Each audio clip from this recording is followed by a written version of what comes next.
Breaking news મળી રહ્યા છે। વડોદરામાં ભાજપની સેન્સ પ્રક્રિયામાં ગરમાગરમી થઈ હતી। વડોદરા શહેર ભાજપ કાર્યાલયમાં માથાકૂટ થઈ હતી।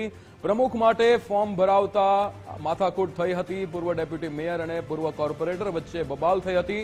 સુનીતા શુકલ અને હર્ષિત તલાટી વચ્ચે માથાકૂટ થઈ હતી। બંને ભાજપના નેતાઓ જાહેરમાં જ બાખડ્યા હતા। સુનીતા શુક્લએ હર્ષિત તલાટી પર ગંભીર આક્ષેપ કર્યા હતા। સુનીતા શુક્લના આક્ષેપો પાયા વિહોણા હર્ષિત તલાટી દ્વારા નિવેદન આપવામાં આવ્યું હતું। કોઈના ઇશારે મને બદનામ કરવાનું આ ષડયંત્ર છે। પ્રબળ દાવેદાર છું એટલે બદનામ કરવાની કોશિશ હર્ષિત દ્વારા નિવેદન આપવામાં આવ્યું હતું।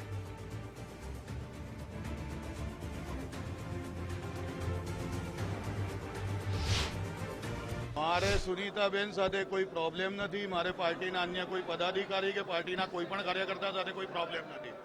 સુનીતાબેન ઇન્ટેન્શિયલી કોઈકના હાથા બનીને આવું કોઈ કાર્ય કરતું હોય તો એમને વિચારવું જોઈએ। ભારતીય જનતા પાર્ટી શિસ્તવાળી પાર્ટી છે। અમે પણ શિસ્તબદ્ધ કાર્યકર્તા છે। આવી કોઈ વાત થઈ જ નથી।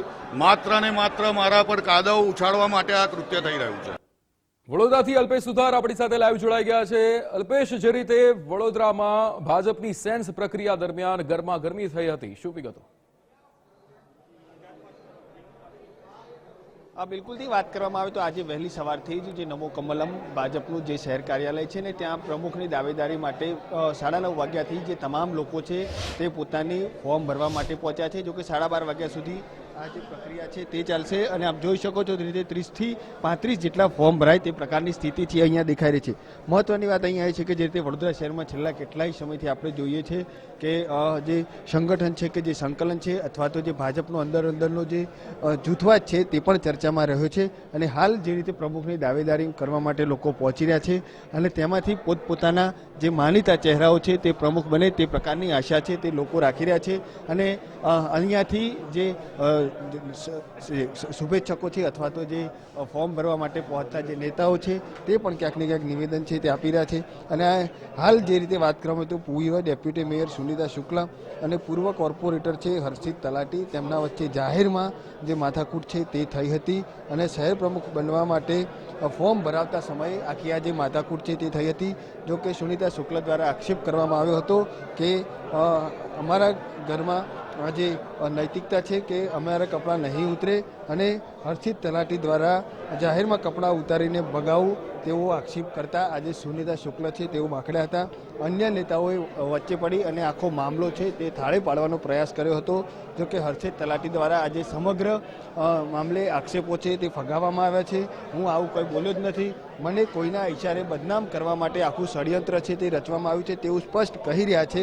જો કે સુનીતા શુક્લ છે તેઓ કેમેરા સામે કંઈ પણ બોલવા માટે તૈયાર નથી અને હાલ જે રીતેના દ્રશ્યો છે તે સામે આવી રહ્યા છે કે ભાજપમાં જે રીતે ક્યાંક ને ક્યાંક જૂથવાદ છે તે હવે ચરમ સીમાએ પહોંચ્યો છે અને જાહેરમાં કંઈ પણ બોલી નાખે છે અને ત્યારબાદ હું આવું કશું બોલ્યો જ નથી અથવા તો મને કોઈ જાણ જ નથી તે પ્રકારની સ્થિતિ છે તે અહીંયા જોવા મળી રહી છે। હાલ જે રીતના દ્રશ્યો છે તે સામે આવી રહ્યા છે કે સંકલનની પ્રમુખની આખી આજે દાવેદારી કરવા માટે જે મોટી સંખ્યામાં લોકો છે તે અહીં પહોંચી રહ્યા છે અને હાલ તમામ જે ઉમેદવારો છે તે પણ અહીંયા પોતાની જે ચૂંટણી અધિકારી છે તેમને ફોર્મ પણ જમા કરાવી રહ્યા છે। એટલે વડોદરાની શહેરની આખી આ જે પ્રક્રિયા છે તે ક્યાંક ને ક્યાંક રસપ્રદ બની રહે તે પ્રકારની શક્યતાઓ હાલ દેખાઈ રહી છે।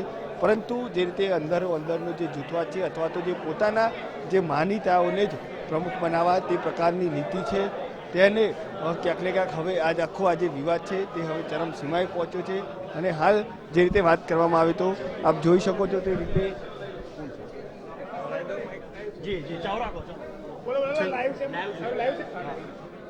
છેલ્લા 17 વર્ષથી પાર્ટીમાં અલગ અલગ જવાબદારીમાં કામ કર્યું છે અને સંગઠનમાં જ કામ કર્યું છે। ત્યારે પાર્ટીએ લોકશાહી પદ્ધતિથી જે આજે બધાને બોલાયા છે દાવેદારી કરવા માટે એમાં અમે પણ દાવેદારી કરવા આવ્યા છે।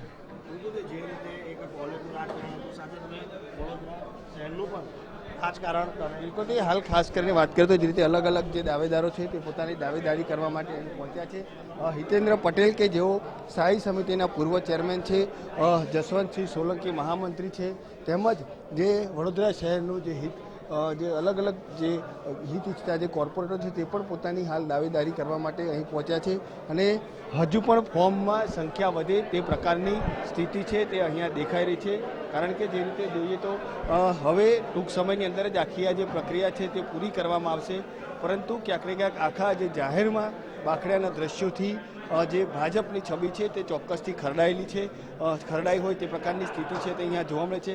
કારણ કે બે સભ્યો વચ્ચે જાહેરમાં બોલાચાલી થઈ હતી અને આની અંદર આ જે મોટા નેતાઓ છે તે પડ્યા અને ત્યારબાદ આખો આ જે મામલો છે તે થાળે પાડ્યો. જી બિલકુલ અલ્પેશ, સમગ્ર માહિતી સાથે જોડાવા બદલ આપનો આભાર.